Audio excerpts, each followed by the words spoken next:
VISC, um fundo imobiliário de shopping. Será que ele vai ser impactado pelos resultados negativos da loja americana? Será que valeu a pena a gente colocar ele na nossa carteira? Então fica até o final para vocês verem a análise do relatório que a gente fez e a nossa opinião pessoal sobre ele. Para o pessoal entender que não é, as coisas não acontecem na mesma dinâmica. Então você vai ter períodos expansionistas que você vai entregar mais do que a inflação, mas em momentos como foi da pandemia, você machuca e demora para recuperar, né, Rodrigo? Só dando meu pitaco aqui. Por exemplo, as vendas voltaram, todo mundo comemorando, mas não é só voltar a venda.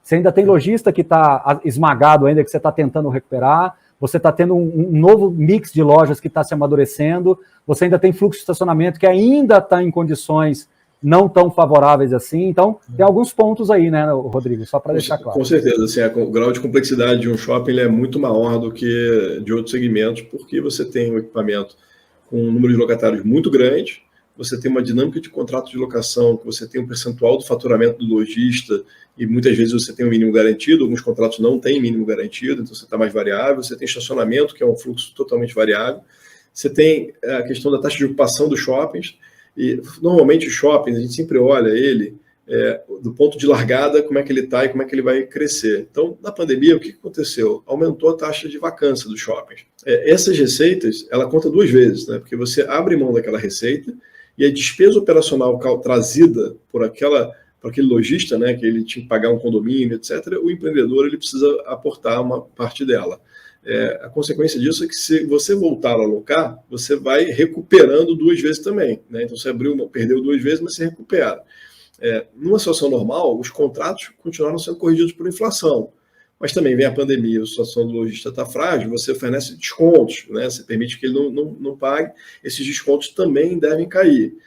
O fato do IGPM ter sido alto, e o IGPM, para quem não sabe, é o contrato padrão, é o indexador padrão de renovação de ajuste de preço de contrato de locação, de shopping. Na verdade, é o IGPDI, que é o IGPM calculado numa outra data de aniversário, mas ou seja, equivalente ao IGPM, em termos de metodologia e composição, você tem aí uma gordura que talvez você consiga, caso os shoppings voltem a recuperar venda rapidamente, você tem um valor contratual do aluguel num patamar alto.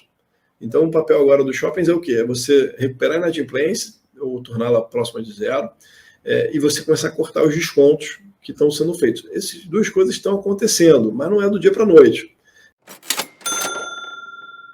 Para investidores e futuros investidores, eu sou a Fernanda. E eu sou a Bruna. E se você quer aprender sobre ações, fundos imobiliários, sejam bem-vindos ao nosso canal. Semanalmente estamos trazendo conteúdo como esse para poder te ajudar a investir melhor. Não se esqueça de inscrever e deixar o seu like se você já está gostando desse tipo de conteúdo. Como vocês podem ver, o vídeo que está sendo negociado na gravação desse vídeo por R$ 104. Tem uma mínima de 96 e uma máxima de 113. Conta com dividendo yield de 8,47% nos últimos 12 meses e uma valorização da sua cota de 5,37%.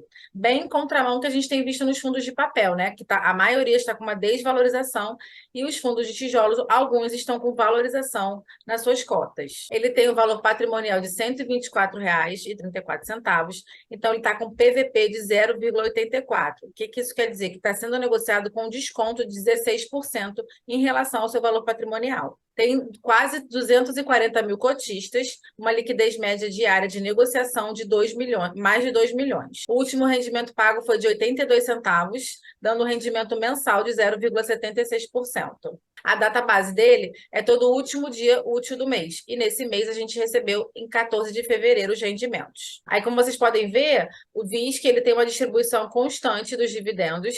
Tirando 2020, né, que foi o ano da pandemia, 2021 eles estavam se reerguendo, né, se reestruturando, e aí em 2022 ele já voltou a distribuir até mais do que ele distribuiu em 2019. E agora, para vocês poderem conhecer um pouquinho mais sobre esse fundo, a gente vai aqui na parte de relatório gerencial. Aproveita e deixa aqui nos comentários se vocês têm o VISC11 na carteira. Esse fundo ele é gerido pela Vinci Real, foi fundado no dia 10 de março de 2014. Tem uma taxa de administração de 1,35% e não tem taxa de performance.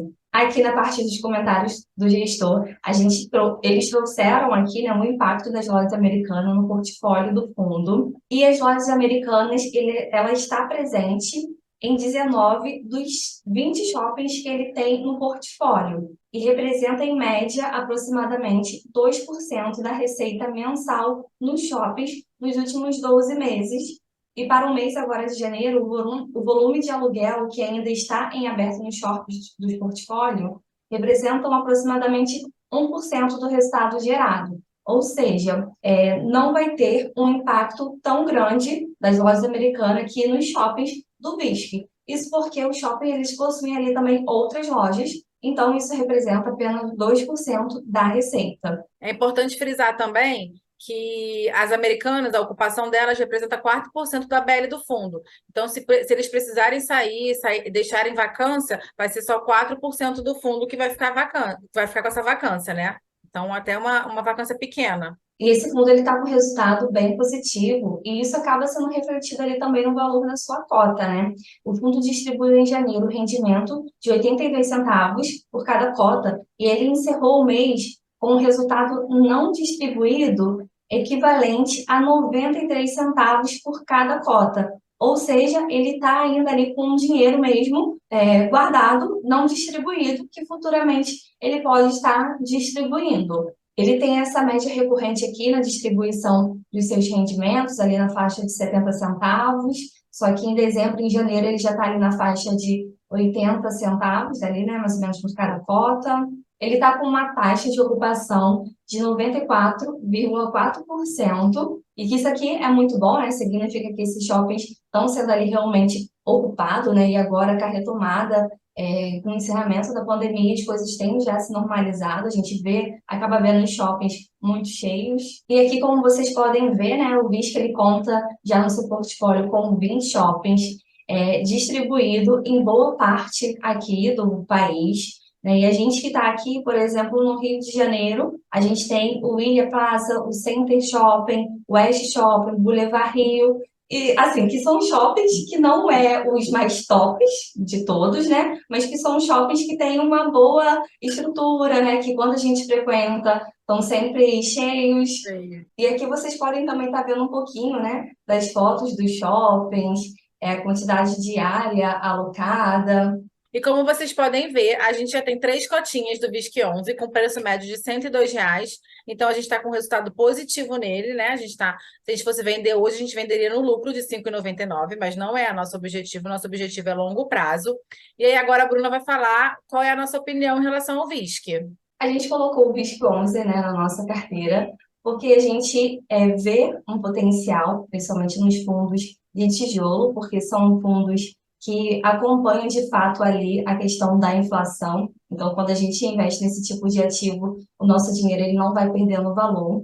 E a gente também acredita, né, na retomada da abertura das lojas, na estabilização mesmo ali da taxa Selic e numa possível queda da taxa Selic que vai favorecer os fundos imobiliários de tijolo, né? E aí o VISC 11 ele pode acabar se beneficiando de alguma forma. Mas lembre-se sempre que esse vídeo é indicação de compra ou de venda, a gente colocou na nossa carteira pessoal, mas a gente pode estar errado com relação a isso, o fundo continuar apresentando uma queda, e a gente tem investido nas cotas desse fundo, porque como vocês viram, é um fundo imobiliário que está barato.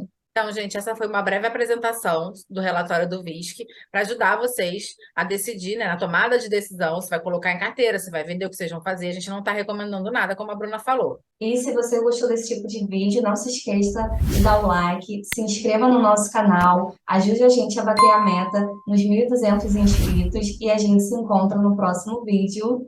Tchau, Tchau, tchau. tchau.